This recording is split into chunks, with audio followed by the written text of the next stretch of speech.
Hello everyone and welcome back to our new video.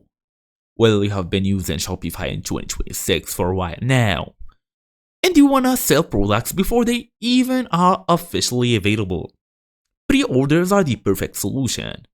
So in today's video or small tutorial, we're really gonna talk on how to actually do so. Fast and easy as usual. Let's get started. As for our number one step, we're gonna log in to Shopify.com. Make sure you are fully connected to the internet using your favorite browser or whatever. Then make sure you are using your email address and password. Do a quick login. Now, there is a lot of options you can do here. Discovering products to sell, designing your store, and whatever you want. You can even come here to online store themes to change the theme and actually customize whatever you want. But for this video, we're gonna go all the way to apps, then tap on add. You can now either go to the Shopify App Store or pick one from here.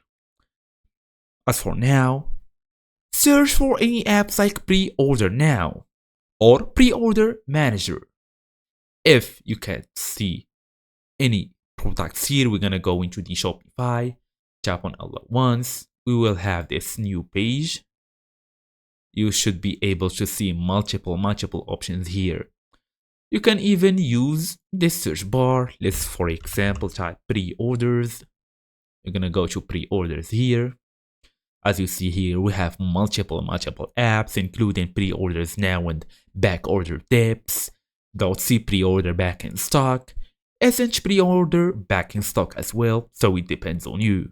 Pick one from them and install it. Click add the app and approve all of them permissions needed. All you're gonna do now is enable pre-orders for products. Choose which products should allow pre-orders. Then customize the pre-order button. Change text like buy now to pre-order now or whatever, it depends on you. Then save it by tapping on the save button. And that's it. Thank you all for watching, and I will see you in the next video.